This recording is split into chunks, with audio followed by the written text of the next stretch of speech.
할렐루야! 9월의 첫 주가 시작되었습니다. 아직은 무더위로 인해 가을이 온 것이 실감나지 않지만 어느덧 아침 저녁으로 신선한 바람이 붑니다. 무더운 여름이 지나가면 어김없이 가을이 오는 것처럼 하나님은 신실하게 우리를 지켜주십니다. 성경은 여러 곳에서 순종의 중요성을 강조합니다. 하나님께서 우리에게 순종을 얼마나 기뻐하시는지를 또한 가르쳐 줍니다. 순종은 단순히 명령을 따르는 것이 아니라 우리의 마음과 삶을 하나님께 내어드리는 행위입니다. 순종은 하나님과의 관계를 기쁘게 하고 우리를 하나님의 뜻에 맞게 변화시키는 중요한 신앙의 성장 요소이기도 합니다. 사무엘상 15장 22절에는 순종이 제사보다 낫고 듣는 것이 수양의 기름보다 낫다고 말씀하십니다. 이는 하나님께서 우리의 겉모습이나 형식적인 행위보다 진심을 따르는 순종의 마음을 더 귀하게 여기신다는 뜻입니다. 오늘도 말씀을 통해 우리가 하나님의 음성에 더욱 귀 기울이고 그분의 뜻에 순종하는 삶을 살기를 소망합니다. 우리의 순종을 통해 하나님의 놀라운 계획이 이루어지고 우리의 삶 속에서 하나님의 축복이 가득하기를 바랍니다.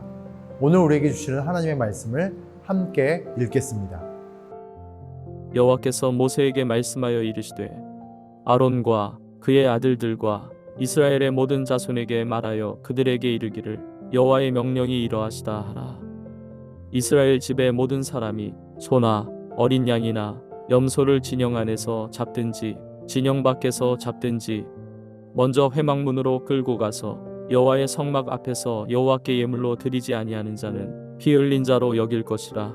그가 피를 흘렸은즉 자기 백성 중에서 끊어지리라.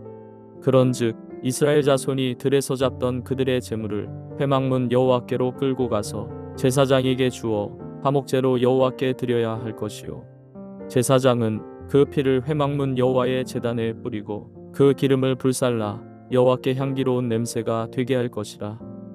그들은 전에 음란하게 섬기던 숫염소에게 다시 제사하지 말 것이니라. 이는 그들이 대대로 지킬 영원한 규례니라. 너는 또 그들에게 이르라. 이스라엘 집 사람이나 혹은 그들 중에 거류하는 거류민이 언제나 제물을 드리되 회막문으로 가져다가 여호와께 드리지 아니하면 그는 백성 중에서 끊어지리라. 3절과 4절을 읽습니다. 이스라엘 집안에 속한 사람은 누구든지 소나 양이나 염소를 잡을 때에 진 안에 잡든지 진 바깥에서 잡든지 그것을 회막 어귀에 가져와서 주의 성막 앞에 주에게 제물로 바쳐야만 한다. 그렇게 하지 아니하면 그 짐승을 잡은 사람은 실제로 피를 흘리는 것이므로 죄를 면하지 못한다. 그런 사람은 백성 가운데 끊어져야 한다. 하나님께서는 모세를 통해 이스라엘 백성에게 소나 양이나 염소를 잡을 때 그것을 진영 밖에 아니든지 밖에서든지 반드시 회막 앞에서 하나님께 예물을 드리도록 명령하셨습니다. 이 명령은 단순히 제사 드리는 들짐승뿐만 아니라 모든 도축되는 짐승들이 회막으로 끌려와야 한다는 것을 의미했던 것입니다. 이것은 하나님께 드리는 예배와 제사가 그저 형식적이거나 개인의 선택이 아닌 하나님이 정하신 방법과 장소에서 이루어져야 한다는 것을 강조하고 있는 것입니다. 하나님께서는 제물이 하나님께 드려지기 전에 회막 앞에 잡혀져야 한다고 말씀하시면서 이는 단지 고기를 먹기 위한 도축이 아니라 제사를 위한 것임을 명확히 하십니다. 이러한 규정은 이스라엘 백성이 하나님께 드리는 제물이 우상 숭배와 섞이지 않도록 하기 위한 중요한 규례였습니다. 우리 5절을 읽겠습니다. 그렇기 때문에 이스라엘 자손은 들판에서 죽이려고 한 짐승을 주에게 가져와야 한다. 그들은 그 짐승을 회막 어귀와 제사장에게 끌고 가서 주에게 바치는 화목제물로 그 짐승을 죽여야 한다. 우리가 읽은 본문에는 제사가 이루어지는 장소로 회막문을 4번이나 강조하고 있습니다. 하나님께 드리는 모든 제사가 그곳에서 이루어져야 된다고 말하는 것입니다. 여기서 하나님께서는 이스라엘 백성이 오직 하나님께만 제물을 드리며 다른 신들에게 제물을 드리는 행위를 철저히 금지한다는 것을 뜻합니다.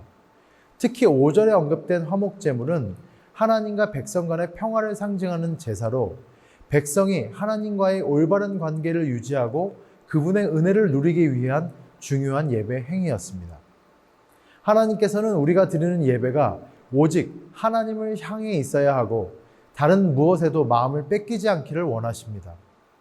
하나님께서는 이스라엘 백성이 제사를 드릴 때 단순히 제물을 바치는 것이 아니라 그 행위를 통해 하나님과의 관계를 확인하고 하나님께 대한 신뢰와 헌신을 새롭게 하기를 원하셨습니다. 우리 7절을 한 번 더 읽습니다. 백성은 더 이상 그들이 잡은 짐승을 숫 연소 귀신들에게 제물로 바치는 음행을 저질러서는 안 된다. 이것이 그들이 대대로 영원히 지켜야 할 규례이다. 이스라엘 백성이 애굽에서 섬겼던 우상, 즉 습 염소 귀신과 같은 우상에게 제물을 바치지 말라고 경고하고 계십니다. 당시 이스라엘은 애굽에서 비롯된 잘못된 종교 관습을 따랐고 이로 인해 우상에게 제물을 바치는 행위를 하고 있었습니다. 하나님은 이스라엘 백성이 우상 숭배를 통해 하나님과의 언약 관계를 깨트리지 않도록 제물을 드릴 때 반드시 회막으로 가져와서 하나님께 드리도록 명령하신 것입니다. 하나님과의 언약 관계는 마치 결혼 관계 같아서 이스라엘이 하나님 외에 다른 신들을 섬기는 것은 마치 남편을 배신하는 것과 같은 행위로 여겨졌습니다. 그렇기 때문에 우상 숭배는 단순히 불순종이 아니라 하나님에 대한 신실함을 저버리는 심각한 죄로 여겨진 것입니다. 이스라엘이 하나님께만 예배드리고 다른 신을 섬기지 않음으로써 하나님과의 언약 관계를 지켜야 한다는 점을 명확하게 하신 것입니다. 하나님께서 제물과 도축의 장소로 회막 앞에서 제안하신 이유는 이스라엘이 우상 숭배로부터 완전히 벗어나 하나님만을 경배하도록 하기 위함이었습니다. 고대 사회에서는 짐승의 피를 통해 신들이 제물을 바치는 예식이 흔했으며 이는 죽음과 관련된 신들과의 예배에서 자주 사용되었습니다. 이러한 배경 속에서 하나님께서는 이스라엘 백성들이 우상 숭배와 철저히 단절하고 오직 하나님께만 예배드리도록 규례를 정하신 것입니다. 하나님이 이 규례를 지키지 않을 경우 피를 흘린 자로 여겨 백성 중에 끊어질 것이라고 엄중히 경고하는 것을 바라보았을 때 이 경고는 단순히 형식적인 규칙 위반이 아니라 하나님과의 관계를 깨트리는 심각한 죄로 간주되었던 것입니다. 이것은 곧 공동체에서 끊어지는 무거운 처벌로 다루어졌고 이처럼 하나님께서 이스라엘 백성이 거룩한 공동체로서 하나님과 언약을 지키며 살아가기를 원하신 것입니다.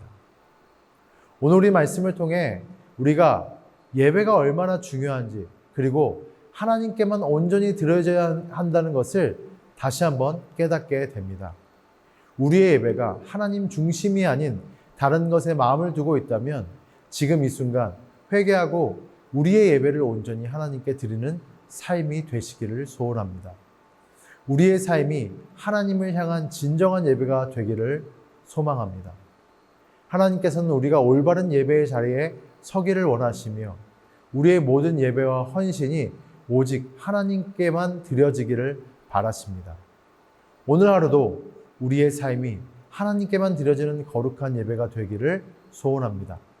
하나님께서 기뻐하시는 향기로운 제사가, 향기로운 예배가 되기를 기도합니다. 우리 함께 기도하겠습니다. 사랑의 하나님, 오늘 말씀을 통해 이스라엘 백성에게 온전한 예배와 하나님을 향한 온전한 순결을 요구하셨던 것처럼 우리의 삶도 그렇게 귀하고 복된 예배가 되어지기를 원합니다. 우리의 매 순간이 하나님만 예배하고 하나님의 방식으로 기뻐하는 삶의 예배가 되어지기를 원합니다. 예수님의 이름으로 기도합니다. 아멘.